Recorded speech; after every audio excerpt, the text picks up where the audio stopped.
So, good afternoon. So we still have to deal with, we want to conclude on the M and the M. So we finished the one with the bankruptcy and the agency costs.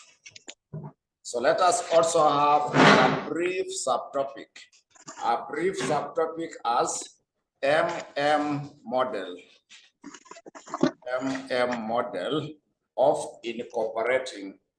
We now look at the MM model. So we now look at the MM model of incorporating personal taxes. Personal taxes. So MM model of incorporating the personal taxes.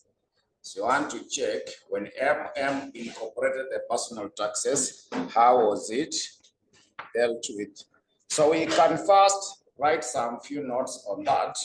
We can summarize that when MM incorporated the personal taxes, when MM incorporated the personal taxes, they concluded that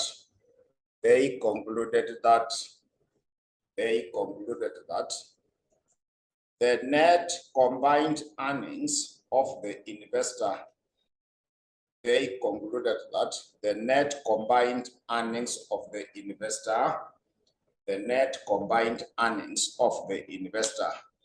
will decrease as follows. Will decrease as the net combined earnings of the investor will decrease as follows. So when you want to compute the net combined earnings,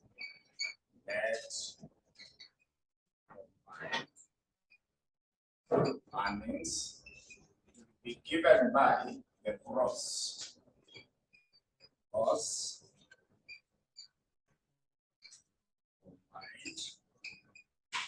earnings.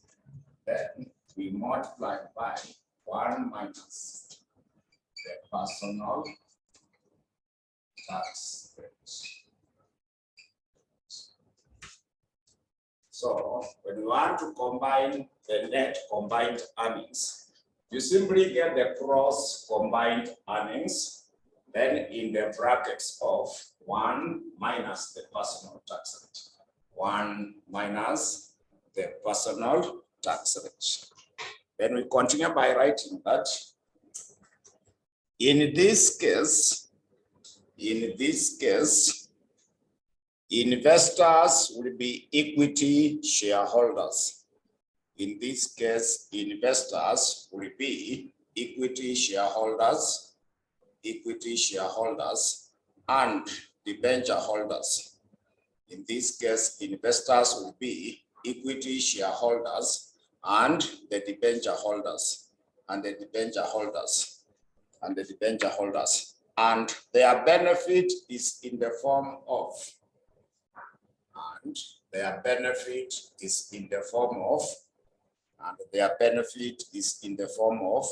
dividend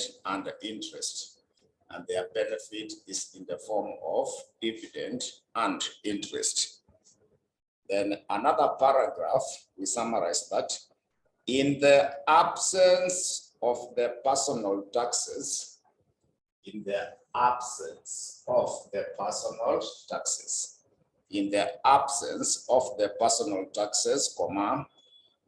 value of unlevered farm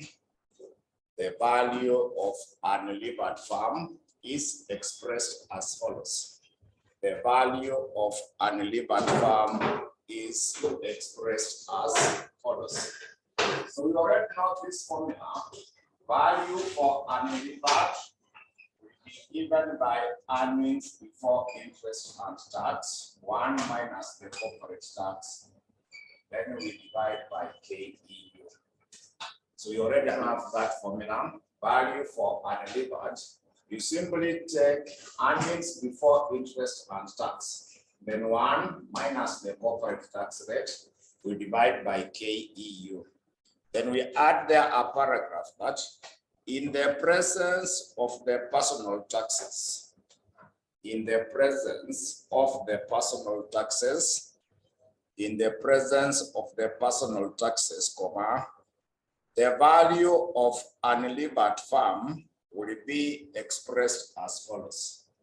In the presence of the personal taxes, comma, the value of unlevered farm will be expressed as follows. So that is how, so this is now the formula for the value for the unlevered farm, whether it's both corporate and the personal taxes. So it will be given by earnings before interest and tax. Then 1 minus the corporate tax. Then also 1 minus the personal tax rate on the common stock income. Then we should divide by KEU. So I'll be explaining what each one of them stands for. So now when the farm is unlevered and there are both corporate and the personal taxes, to get the value for unlevered, we start with the earnings before interest and tax in the brackets of 1 minus the corporate tax. So this is the same as what we have there. Then also 1 minus, this is the personal tax rate on the common stock income. So where you can make note this one. So this one represents the personal tax rate on the common stock income. So this one is the personal tax rate on the common stock income. The personal tax rate on the common stock income. Common stock is the ordinary shares. It's the but this one is the corporate tax which you are using. The same. But KEU, we know about it. But this one is now the personal tax rate on the common stock income. So that's how we shall be able to express value for unlevered when there are both corporate and personal taxes. So now we add there another paragraph. We add there another paragraph that in the absence of the personal taxes, in the absence of the personal taxes, in the absence of the personal taxes, comma, the value of the levered farm is expressed as follows. The value of the levered farm is expressed as follows. The value of the levered farm is expressed as follows. So you remember value for the levered farm. It was value of unlevered. Then we add present value interest tax benefits. So value for the levered will be given by value for unlevered. Then you add the present value interest tax benefit. And now we add there a paragraph by noting that incorporating the personal taxes, value of the levered farm will be expressed as follows.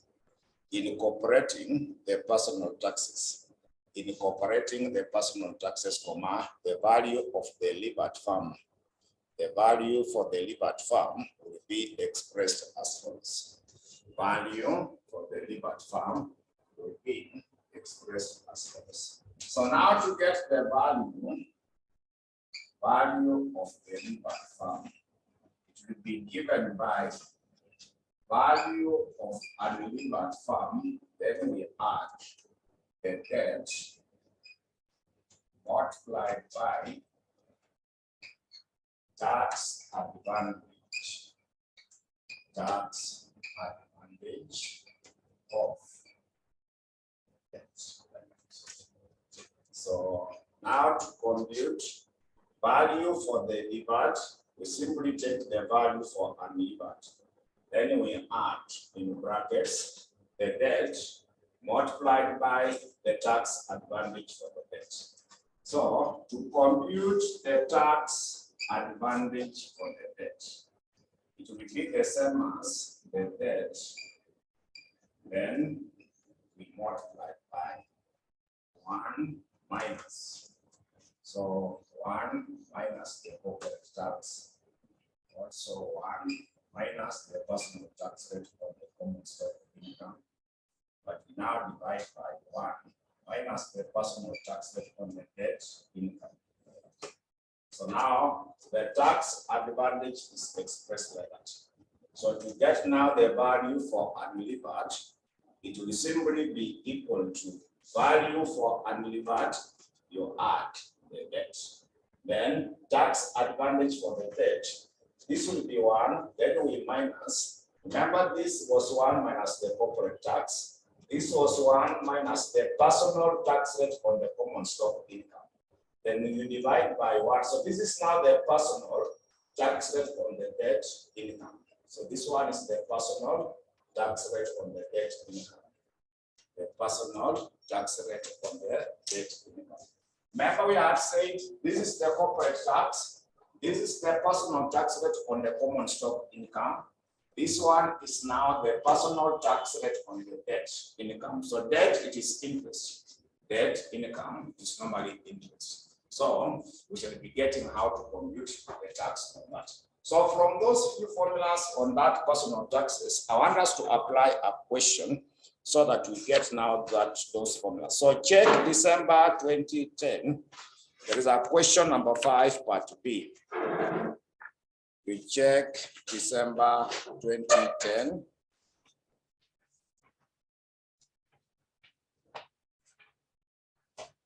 So we can go to December 2010. There is a question number 5, part B.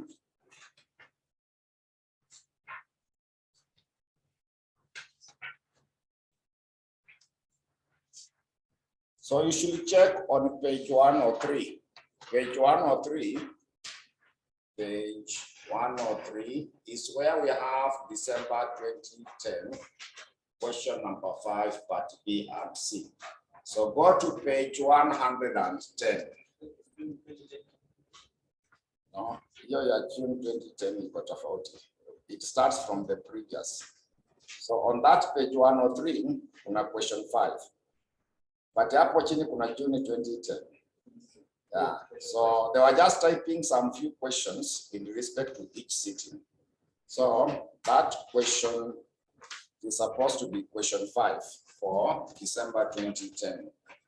So that question 5, it is on page 103, where part B, they were able to give you details that MM Limited has earnings before interest and tax of shillings 3 million, and 40%, that is the corporate tax.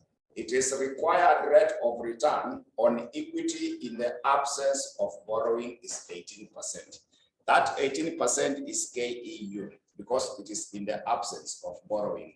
So required in the absence of the personal taxes, determine the value of the company in the Modigliani and the Miller world. Roma letter 1 with no leverage. When there is no leverage, it means it is unlevered. Roma letter 2 with the 4 million debt, it means it is levered. Also Roma letter 3 with 7 million debt. Then with the reference, that's now part C.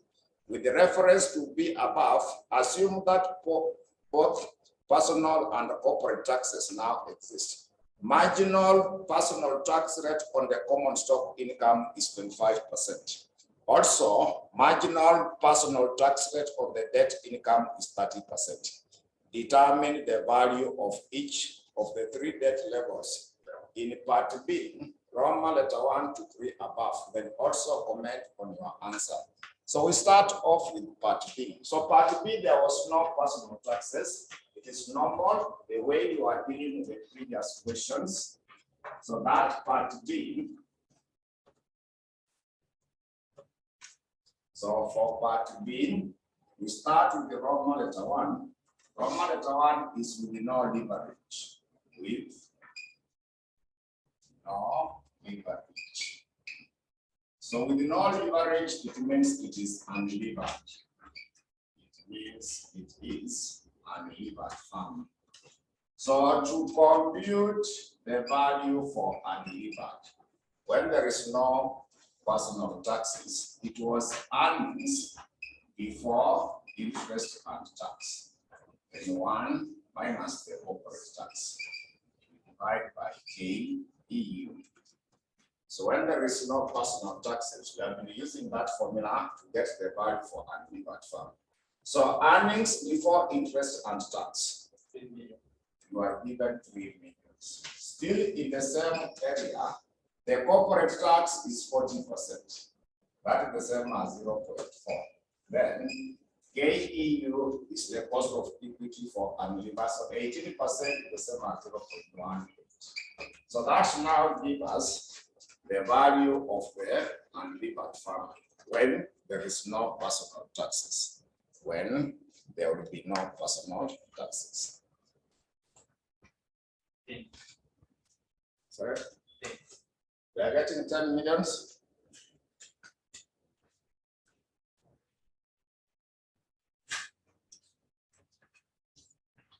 So we get 10 millions. So we go to Roman letter 2. We got to Roman letter 2 is meant to be with 4 million debt. With 4 million debt. 4 million debt. So when there is 4 million debt, the farm is now levered. So there is no personal taxes. When the farm is levered, value for the levered farm is value for unlevered. Then we add the present value interest tax benefit. So value for unlevered, we have said it is 10 million. And now the debt is 4 million multiplied by the corporate tax, which is 40%. That's the same as 0.4. So that should give you the value for the farm with the 4 million debt. The value of the farm with the 4 million debt. 11.6. So we get 11.6. So we also do the same for the Roman letter 3. Remember, Roman letter 3 is with 7 million. So the same concept, value for the levered, it is value for unlevered, and also present value interest tax benefit. So you also take the 10 million, multiply by the 7 million, multiply 0. Because the information still the same for that.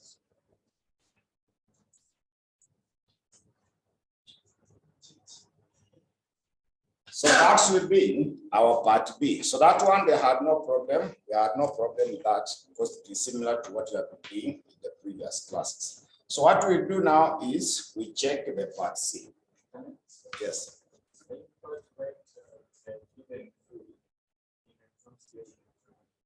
You have to round off too? No. No, someone will be, no, you should not be penalized for that. Unless someone is very malicious. But you just like 10 instead of 10. It will not matter because this one already have written them. They look like millions. Yeah. But in reality, this person should not penalize. Not penalized. Because you have given the correct information. Even though you have written it in the short form, that means the answer must also be short form. But if you don't, they are millions. But that figure is already known, it must be 10. So let us check now the part C. Part C, but we have some people who are sadists. We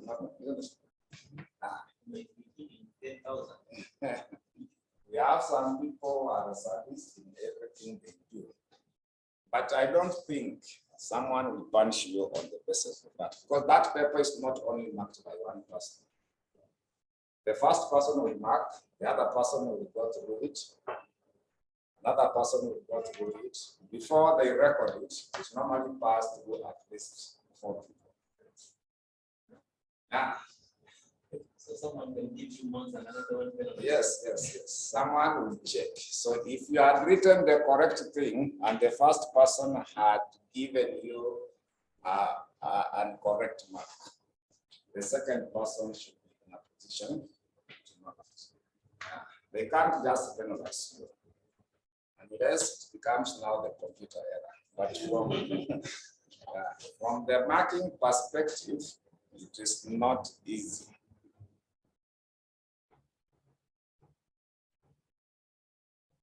Why are we multiplying 10 million in the second part? This one is just a small mistake. It's an addition. Right from the formula, we have written it's an addition. So let us now check the part C. We can go to the part C with reference to part B above. With reference to part B above, assume that personal as well as the corporate taxes now exist. The marginal personal tax rate on the common stock income is 25%. And the marginal personal tax rate on the debt income is 30%. So determine the value of the company for each of the three debt alternatives in part B, Roman letter 1 to Roman letter 3. So we repeat the same part B, but now the same question. There is both corporate and personal taxes. They are both corporate and the personal taxes. So we start with the Roman letter 1. Roman letter 1 is with no leverage. Roman letter 1 is with no leverage. No leverage. Roman letter 1 is no leverage. So when there is no leverage, to compute the value of unlevered firm, remember there is both corporate and the personal taxes. So it will be earnings before interest and tax. We multiply by 1 minus the corporate tax. We also multiply by 1 minus the personal tax rate on the common stock income. Then we also divide by KEU. So we are from part B of the question where earnings before interest and tax was 3 millions. It was 3 millions. 1 minus the corporate tax rate from part B was 40%. That is 0.4. So when you go to part C, are you able to see the marginal personal tax rate on the common stock income? They gave us 25%, which will be the same as 0.25. Then now we divide KEU is still in part B. It was 18%. That's the same as 0.18. So that should give you now the value for the firm when there is both corporate and personal taxes.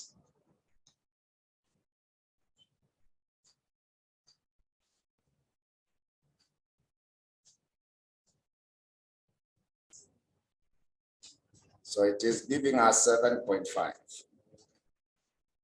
So we are getting 7.5 millions.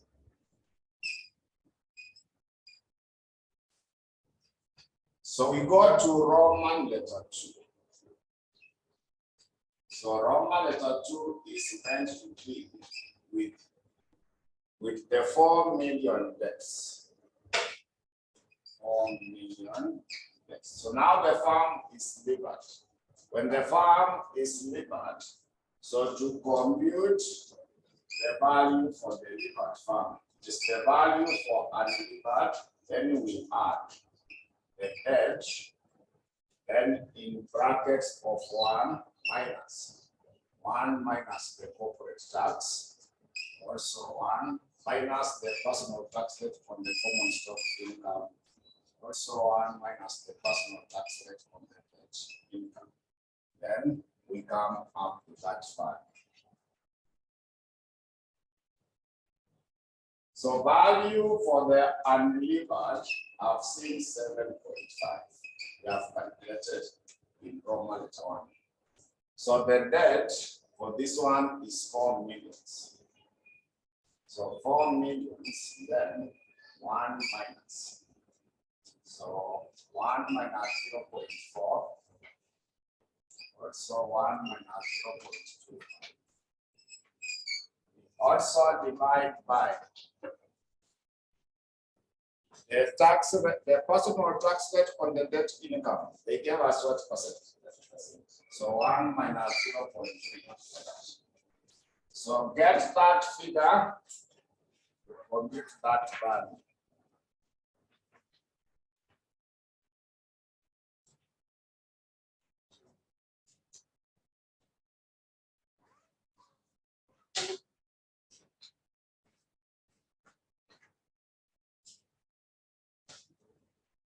So you will do the same for the Roma 3, because you only change where there is 4 million, you change it to 7 million. Roma 3, there is no change, you only change the amount for the debt from 4 to 7 million, and also confirm the figure we get from there. Also confirm the figure we shall be able to get from there.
Okay, sasa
ya kwanza hiyo nyingine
One. Two.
So you are now meant to comment.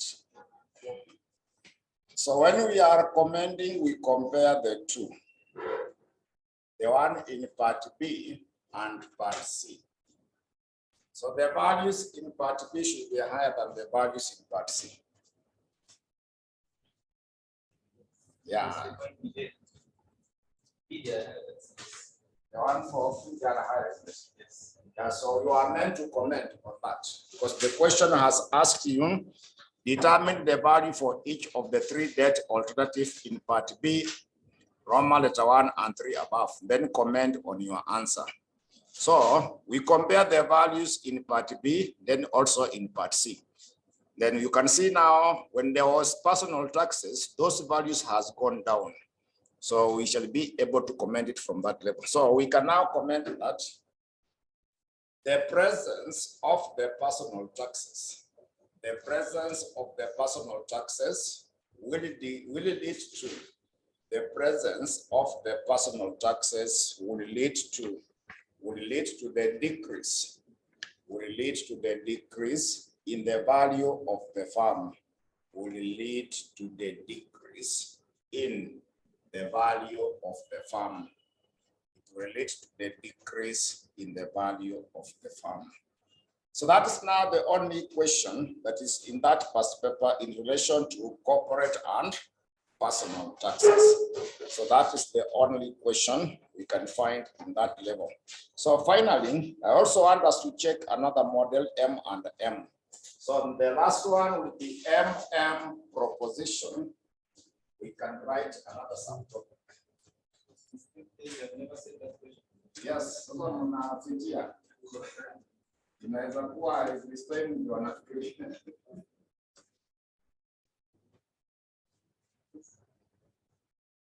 So let us have another subtopic. This is the last part for M and M. As MM proposition on dividends. MM proposition on dividends. On the dividends irrelevance model.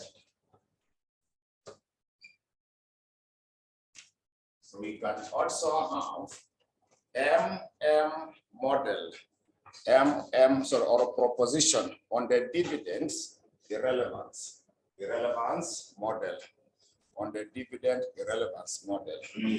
So that's the last one. But when we discuss this model, we normally assume that dividend will not affect the value for the farm. Whether you pay dividend or you don't pay dividend, the value for the farm will not change. It will always remain the same. That's now the argument by M and M. So there is some notes we can summarize on that. We can write that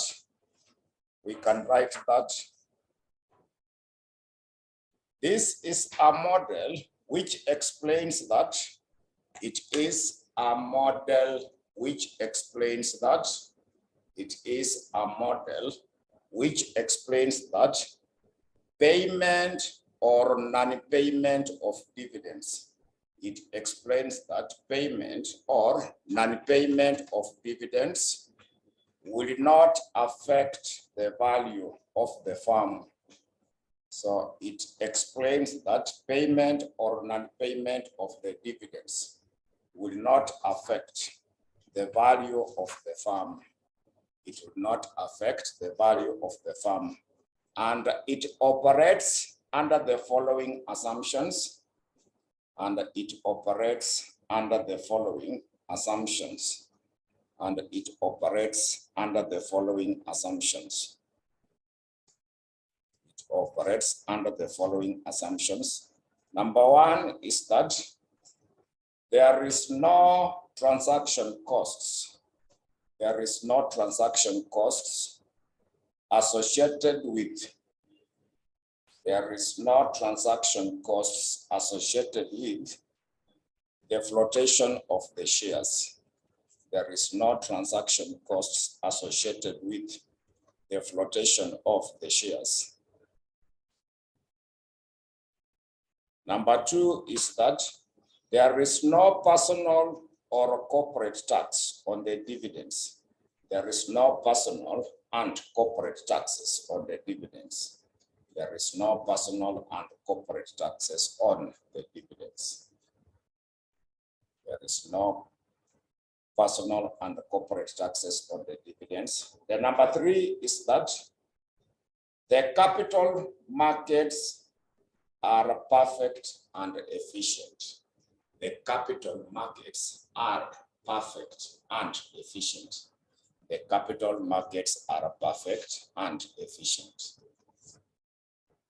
Then finally, number 4 is that number 4 will be that the firm's investment policy, the firm investment policy is independent of its dividend policy. The firm investment policy is independent of its dividend policy. The firm investment policy is independent of its dividend policy. The firm investment policy is independent of its dividend policy. So those are the assumptions that were meant to be under the M&M for the dividend irrelevance model. So I will be using a question to discuss that model. I will be able to use a question to discuss that model. So the question in mind,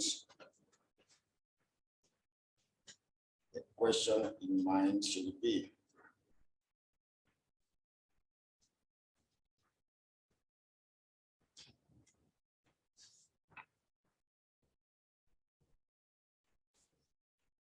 so we check December 2021, that's the real exam on page 13. When you go to page 13, December 2021, question number 1. December 2021, we go through the question number 1. December 2021, there's a question number 1. So that question number 1, they were asking you to summarize 4 assumptions of Modigliani and the Miller hypothesis. So there are some I gave you when we started. But the reason why these ones, the one I've just they relate to this question is because of the part B. So for this part A, the assumptions are the ones that you have just written in your books. Those are the assumptions that I've given you. So I want us now to go to part B. So that we summarize how to explain that payment or non-payment of dividends does not affect the value of the firm. So that part B of the question, they gave you details that SEC Limited has a cost of equity of 20%. It has a cost of equity of 20%. So the company currently has in issue 500,000 shares. It has 500,000 shares outstanding and selling on the securities exchange at shillings 200 each and selling at the securities exchange at shillings 200 each. So the firm's earnings per share at the end of the current year is estimated at shillings 15, and it intends to maintain constant dividend payout ratio of 60%. The company expects net income is 6 million and available investment proposals are estimated to require 12 million. So required using Modigliani and Miller proposition on the dividend irrelevance. Show that payment or non-payment of dividends. The dividends does not affect the current value of the firm. So you want to confirm that whether you pay dividend or you don't pay dividend, the value will not change. That's the M and the M. So the first thing we do on the question is to get the value of the firm. The first thing we shall do is to compute the value for the farm. Then we repeat the same value when there is no payment of dividend. We also repeat the same when there is payment of dividend. Then we shall confirm that the two values remain the same. The two values will remain the same. So first, let us get the value for the farm. So value of the farm will just be given by n PO. So the value of the farm will be the same as n PO, where n is the existing number of the ordinary shares. Where n is the existing number of ordinary shares, then PO is the current market price per share. PO is the current market price per share. Remember, we have been using that formula to get the value for an unlevered farm. You simply take the number of the ordinary shares, multiply the current market price per share. So going through the question, existing number of the ordinary shares. You can see currently they have given us how many ordinary shares? They have given you 500,000 ordinary shares. 500,000 ordinary shares. Then we multiplied by the current market price. They are selling on the securities exchange at how much each? 200 shares. So that will give you the value of the farm. That will definitely give us the value for the farm. So we shall be able to get the value. So it has given us which here. So we get 100 millions. So that value will remain the same when you pay dividend. It will also remain the same when you are not paying. So we start with if dividend is not paid. So let us say if no dividend is paid. So let us check if no dividend is paid. No dividend is paid. So you want to confirm if no dividend is paid, what should be the value for the farm? So if no dividend is paid, it means D1 will be equal to 0.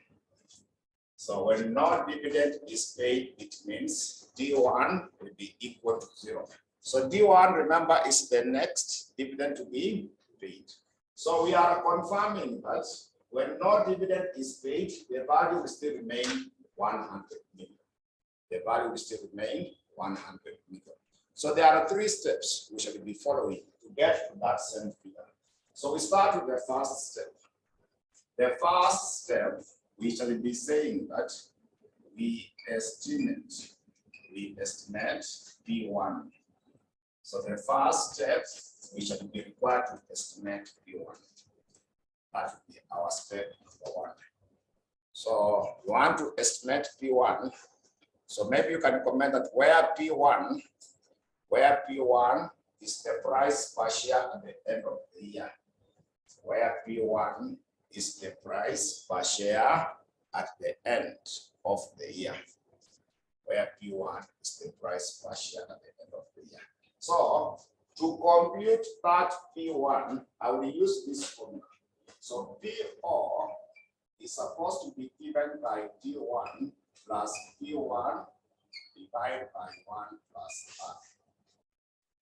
So to estimate that particular P1, we shall be using the formula that PO should be equal to D1 plus P1 we divide by 1 plus R. Divide by 1 plus R. So far, from up there, we know what is PO.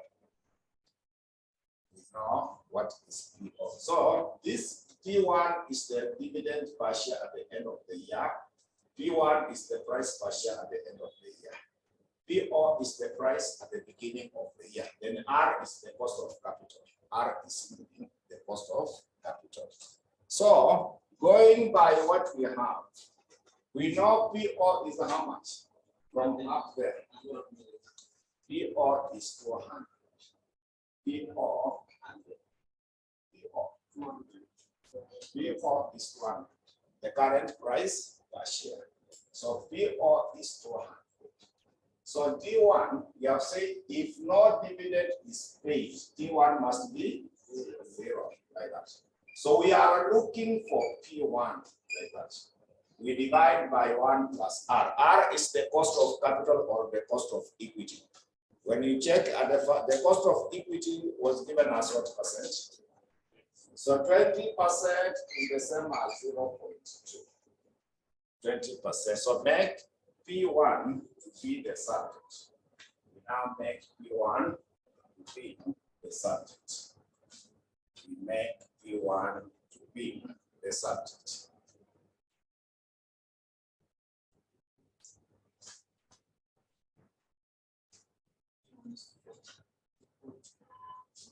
So when you compute, what are we coming up with as P1?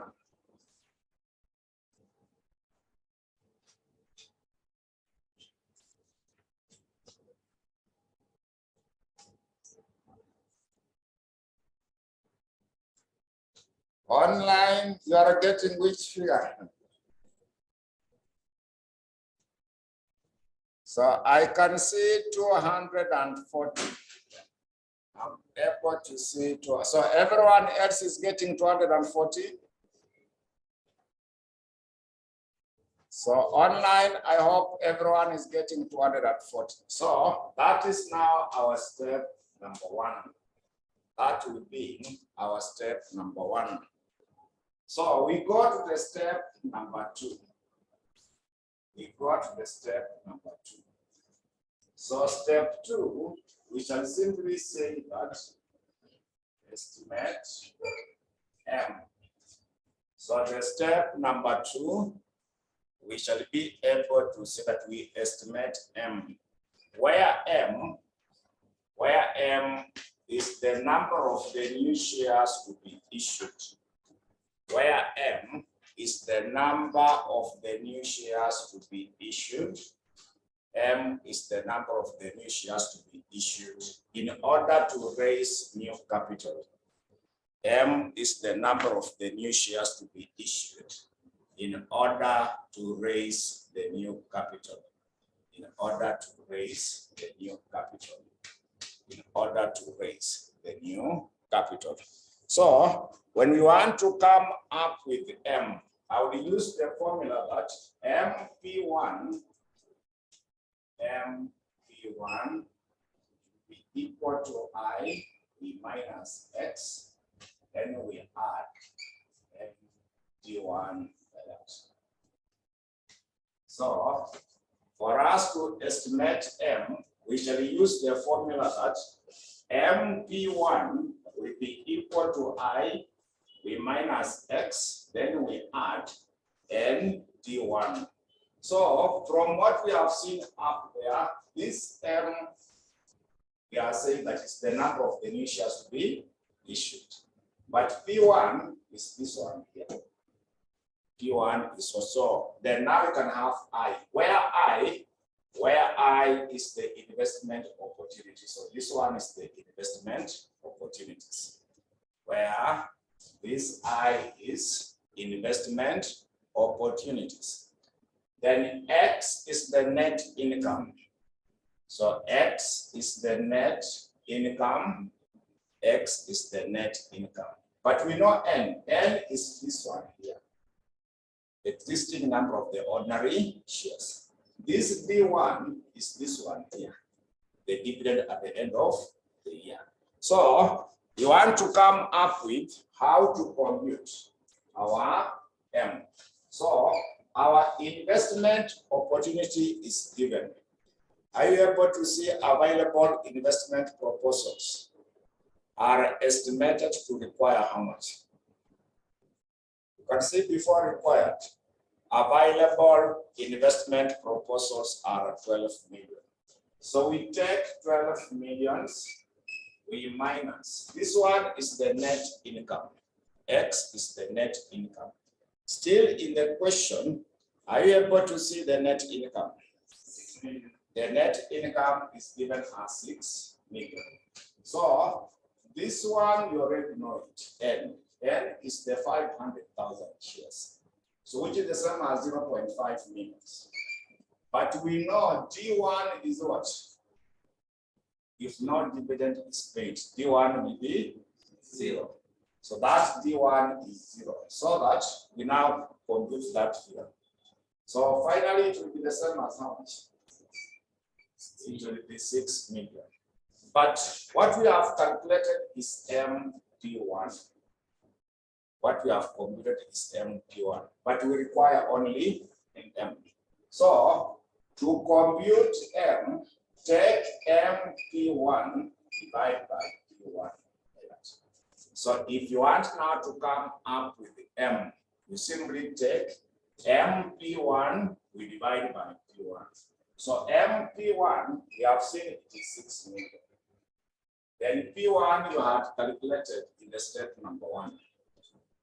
So it was 240. So if it has decimal point, don't divide. Just leave it the way it is. We shall use it in case it has some decimal point. Because we want to get that same back. If you round off, you will not be getting 100 million. So it has some decimal points. Yes. Yeah, so if it has some decimal point, you do away with the division. You just leave it like that. We shall apply it that way directly in the formula. So that's now the step number 2. So finally, there is the step number 3. Finally, there will be the step number 3. So finally, we got the step number 3. So step 3, the step number 3, you are now computing value of the farm. You want now to get the value of the farm.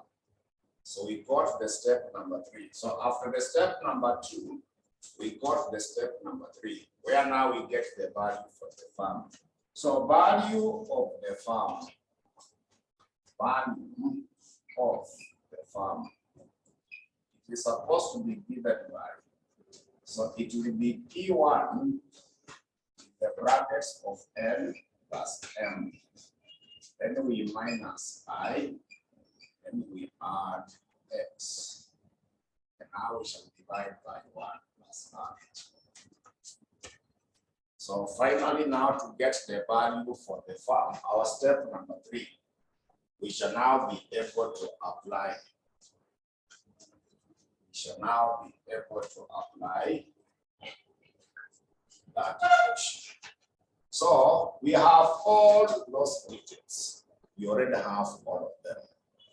We already have all of them. So P1, we know it is 200 and what? Yeah. So P1 is 240. So N, we know there are 500,000 shares. Remember our N. Yes. Then M, we have said it is 6 millions. Write them in full. Then you divide by 240. Then we subtract I. So we know I is how much? It is 12 millions. Yes. Then we add X. Sorry? The one for? 240 was the price per share. I got to calculate the step. This one is million, the 6 million, but you divide by 240. 240 is not a million. Sorry? You always have to calculate on this million. Ukichukua 6 million divided by 240.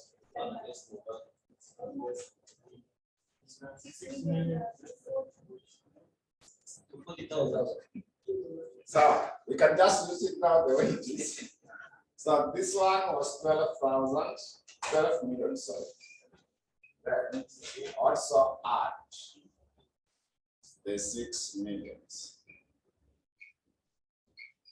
Then you will be required to divide by 1 plus 0.2. So confirm this part, whether you are getting the 100 million. So now we confirm when no dividend is paid Are we still getting 100 minutes?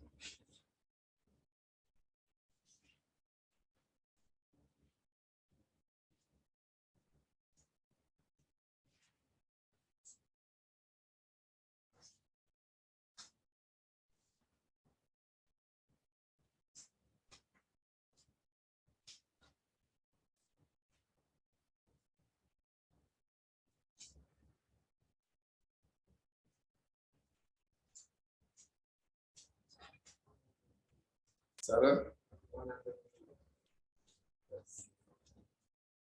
They are simply confirming that the value will be 100. We are simply confirming that the value must be 100 million. So that is now if no dividend is paid. If no dividend is paid, we are getting still 100 million. We are still coming up with the 100 million.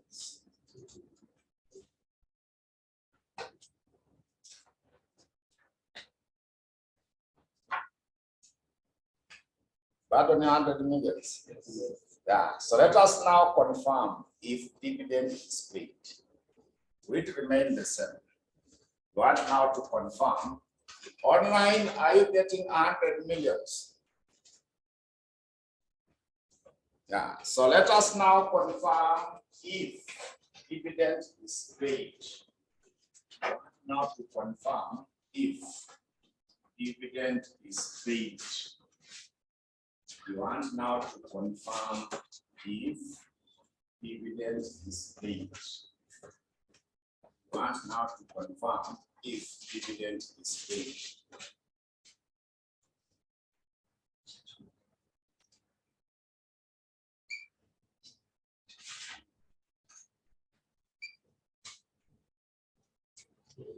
Dividend is paid. So, if dividend is paid, you want to calculate the dividend per share. You want to compute dividend per share. Simply take the earning per share multiplied by dividend payout ratio. Dividend paid out. So we are confirming if dividend is paid. So dividend per share, the question had given you the earning per share. They gave us 15. How about the constant dividend payout ratio?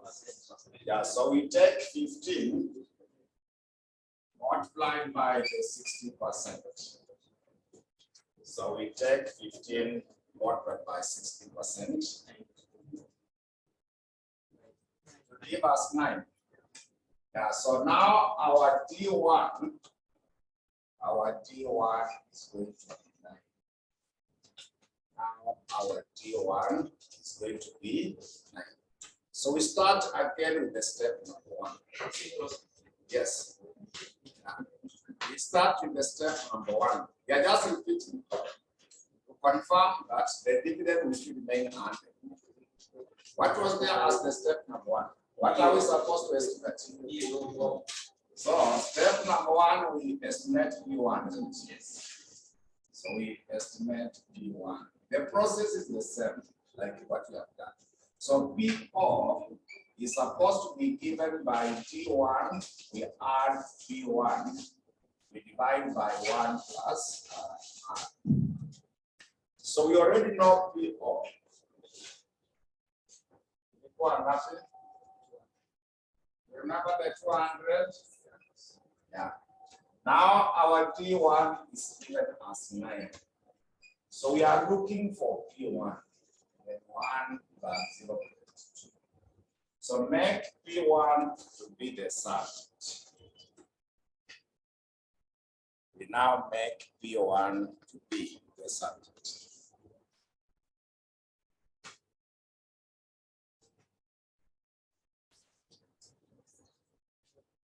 Sorry.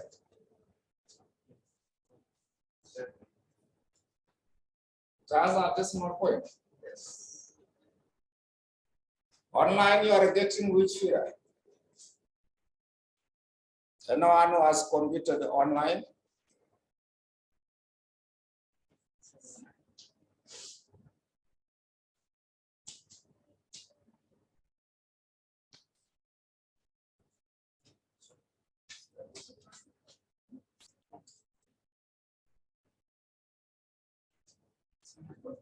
Let me open the brackets, maybe to change. So it is 200 in the brackets of 1 plus 0.2 should be equal to 9 plus 1. So this one becomes 200 plus. So 200 multiplied by 0.2. Sorry? The power of what? Should be equal to 9 plus 1. Yeah. Yes. So this one is 240 minus 9.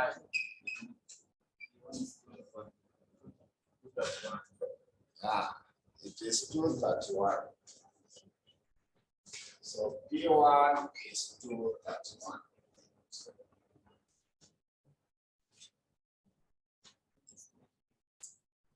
So that should be your step number 1. So now we got the step number 2. Now we got the step number 2. So we should now go to the step number 2. So our step number 2, we are now meant to estimate which item. So let us go to the step number 2, where we now estimate M. We go to the step number 2, where we are estimating M.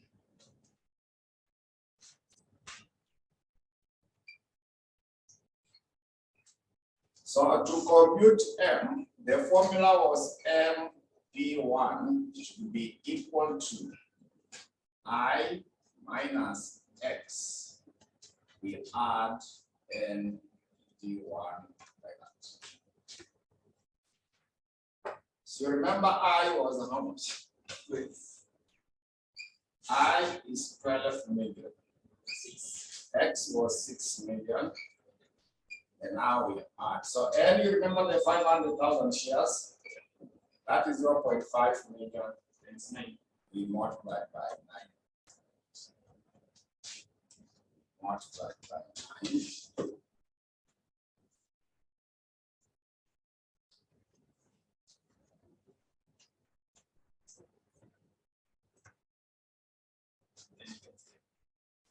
We get 10.5. So you want to compute M to be given by MP1 divided by P1. So you take the 10.5 millions, but you divide by 200 and what? Was it 231? Yeah. So confirm if it has several decimal points, we shall use it the way it is. So now we got the step number 3. So remember step 3? So we now got the step number 3, where we get the value for that particular farm. So the step number 3, we now get the value of the farm. So value of the farm, it is meant to be P1, then N plus M. We subtract I, we add X. Then we divide by 1 plus I. So we already know P1. P1 we have seen is how much? 31. So N, you remember the 500,000 shares. But M, it is 10.5 millions divided by 231. Then you subtract I is 12 millions, X is 6 millions. And now you will divide by 1 plus 0.2. So we are simply confirming that that figure must be 100 millions. We are simply confirming that that value should be 100 millions.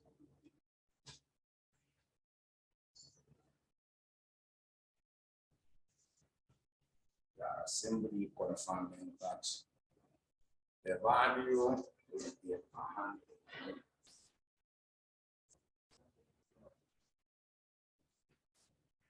So you see, whether you pay dividend or you don't pay dividend, the value will remain the same. So that's now the confirmation that payment or non-payment of dividends does not affect the value of the farm. So the question was asking you, using proposition on the dividend irrelevance, show that payment or non-payment. So this part is for the payment. The first part of it was for the non-payment. The value will still come back to 100 million. The value will still come back to 100 million. So now we can conclude that, therefore, we can now make a conclusion that, therefore, payment or non-payment of dividends, we now conclude by writing that, therefore, payment or non-payment of dividends will not affect the value of the farm. Therefore, payment or non-payment of the dividends will not affect the value of the farm.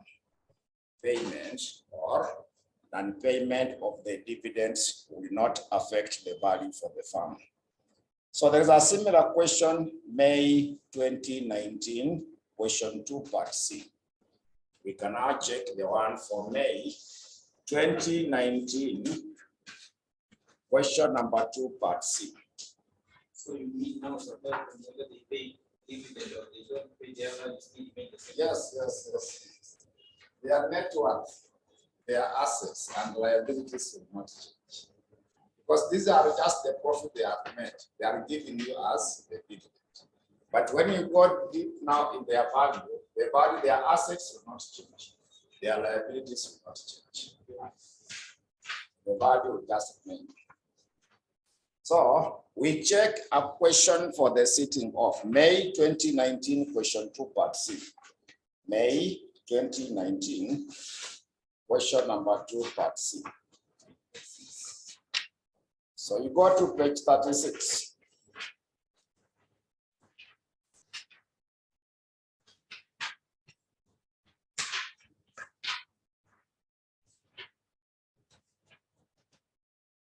May 2019, question number 2, part C. It is there on page 36, where they gave us details about Umoja Group of Companies. The Umoja Group of Companies on page 36. The Umoja Group of Companies belongs to the risk class, of which the appropriate capitalization rate is 10%. So our cost of equity is 10%. Our R is 10%. So the company currently has in issue 200,000 ordinary shares, selling at shillings 50 each. Selling at shillings 50 each. The company is contemplating the declaration of the dividend at the rate of 3 shillings per share. So this time dividend has been given. But this question, you remember how to calculate the dividends? It was earning per share multiplied by the dividend payout ratio. Yeah, so this time the dividend has been given as 3 shillings at the end of the current financial year, which has just begun. So required, using M and M proposition on the dividend irrelevance, determine Roman letter 1, the price of the ordinary share at the end of the year, assuming dividend is not declared. So that is our P1. Remember our step 1? Yeah.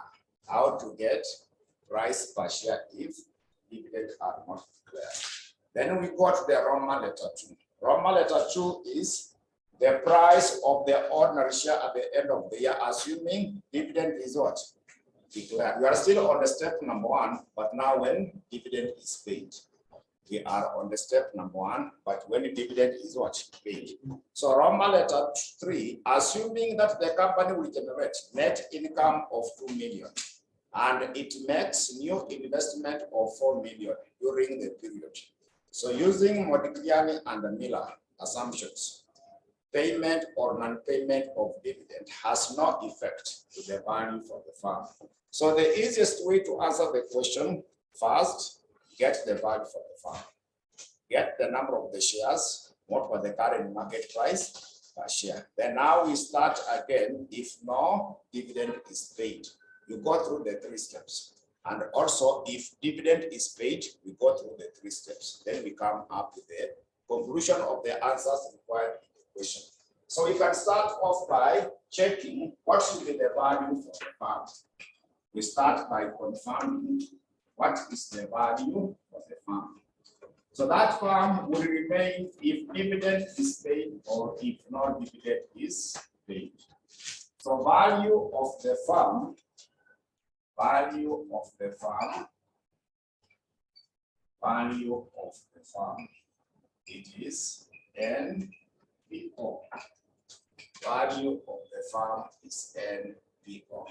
So N is the existing number of the ordinary shares. You see in the first paragraph, they gave us how much? So it is 200,000. Then the market price per share is given as how much? They are selling at 50 shillings each. They are selling at 50 shillings each. So when we compute, you're going to pay how much? This one is 10 million. Yeah. So that figure will be the same if dividend is paid, also if no dividend is paid. We want now to confirm. So we start with if no dividend is paid. So we start off with if no dividend is paid. If no dividend is paid. So D1 should be what? 0. D1. So the step number 1, we say you estimate each item. So we start by estimate P1. So to get P1, remember the formula? PO should be equal to D1 plus P1 divided by 1 plus 1. So we have seen from the information above, PO is how much? PO is 50. Our DO is 0. We are looking for P1. Then what are we given as the cost of equity? The capitalization rate was given as 10%. So 10% will be the same as 0.1. So make P1 to be the subject. So we make P1 to be the subject.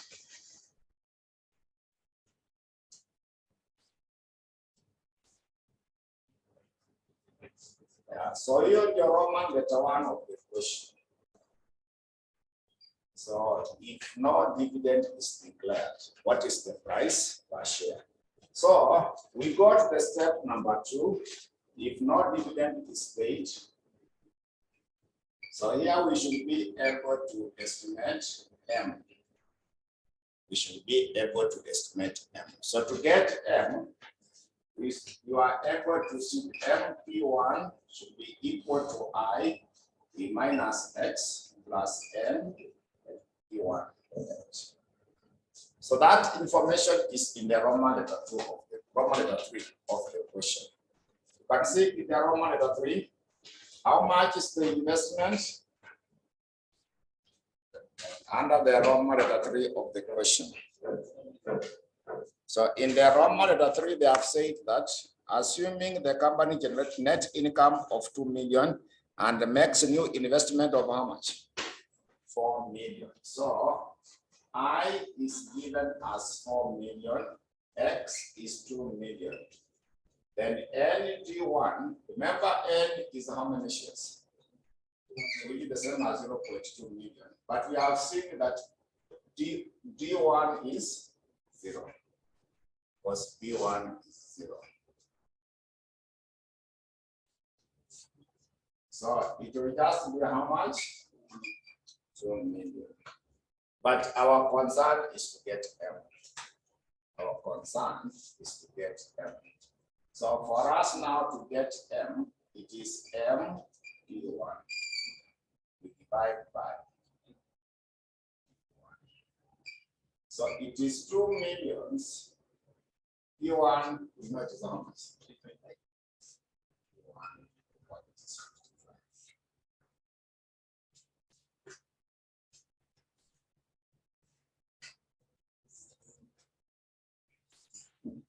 That's our listeners. Okay, so if it has decimals, just leave it. We use the way it is. Because if you round off, it will not balance. You will not get the 10 million. But you must come up with the 10. So we go now to the step number 3. You remember now the step 3? So now we come up with the value of the fund. The step number 3, we should now come up with the value of the fund. Value of that particular fund. So to compute the value for the fund, we are having a formula that value of the fund should be P1 in the brackets of N plus M. We subtract I, then we add X. We divide by 1 plus 1.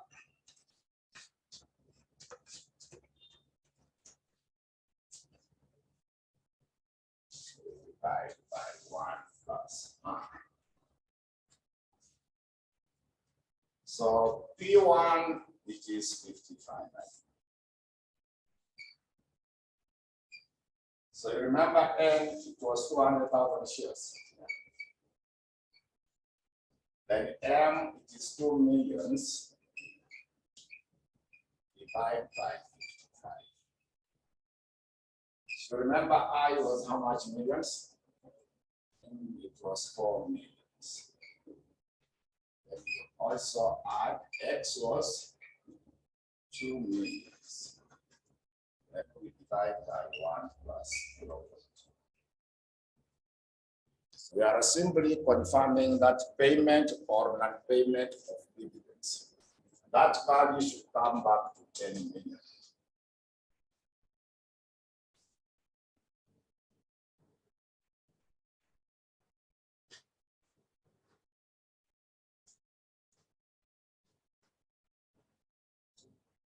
So it is. So now we check if dividend is paid.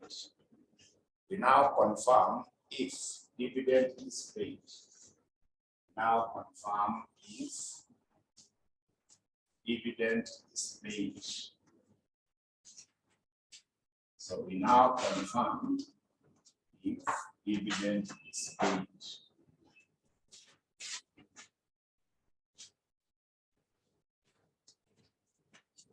So if dividend is paid,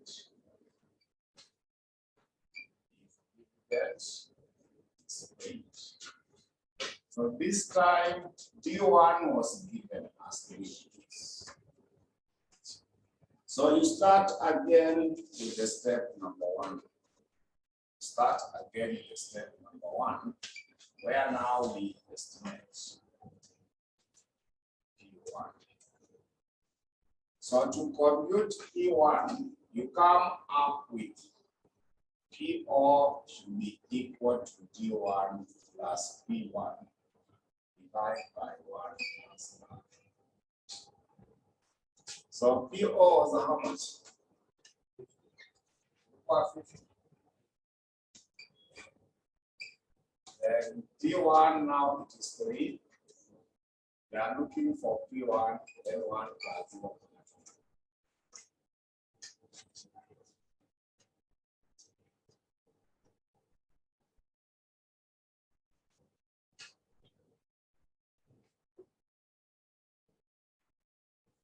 So that one is, so that 52 is your Roman letter 2 of the question.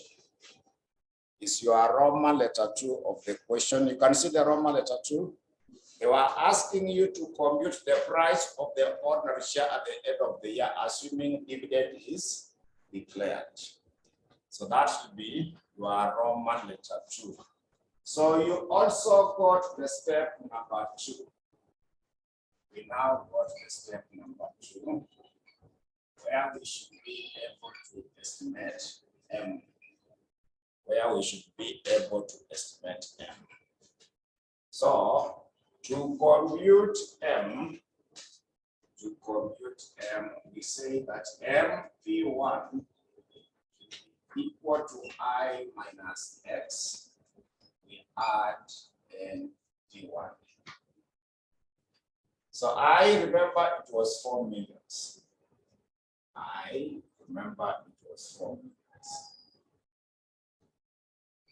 So X was what? 2 millions. Then we know it is 0.2 millions, but now you multiply by what?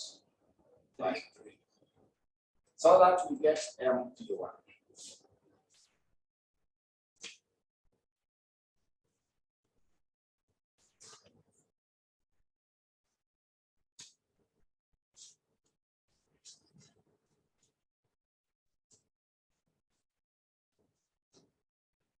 What should be our MP1?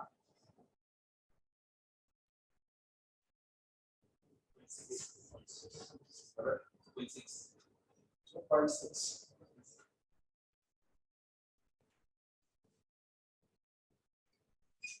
So that your MP1 divided by P1. So it is 2.6 million divided by what? Was it 52? So now after that, we remember the step number 3? Yes. Yeah. So now we got the step number 3, where we should be able to estimate value of farm.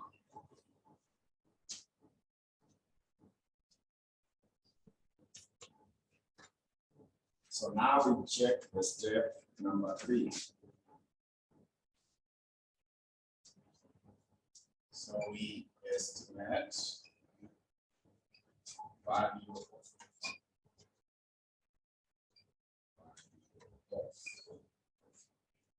So value for the farm is supposed to be equal to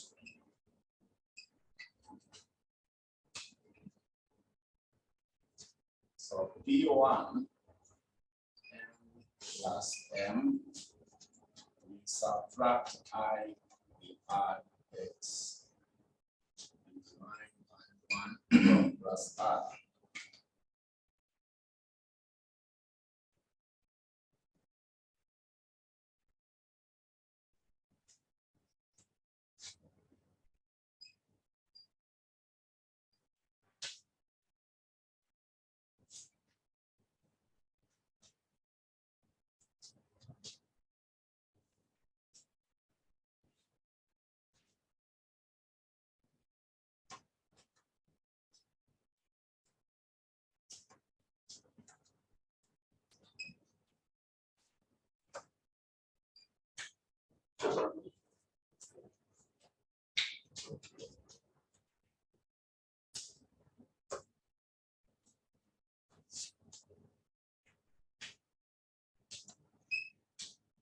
Or you should be able to get the 10 minutes.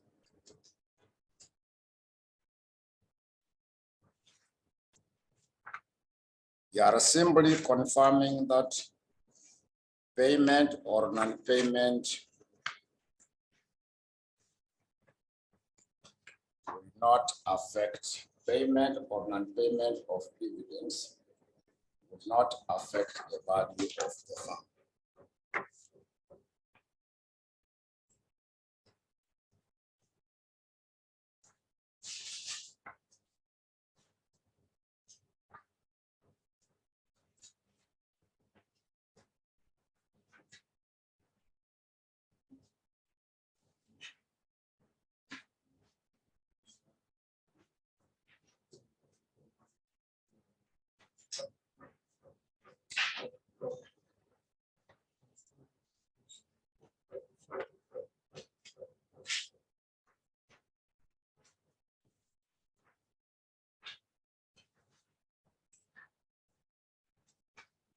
So have we confirmed that it is 10 millions?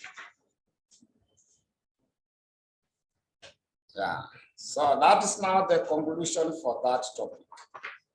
So those who are online, there are some notes I had sent to the class group, which was the financial distress. I hope you locate those notes. We shall be using them in the next class. So you locate those notes for the financial distress. That will be the next item we shall be discussing in our next class. So that should be the conclusion of that topic, and that will also conclude our class for today. So let us stop there. For those who are online, remember the notes for the financial distress. We shall be using them in the next class. So we can stop there.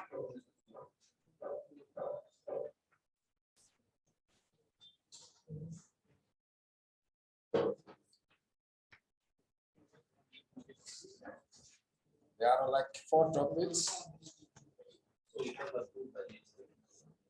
Yeah, to summarize the way I summarize here. Yeah. Because if I have to derive those formulas, it will be a different issue.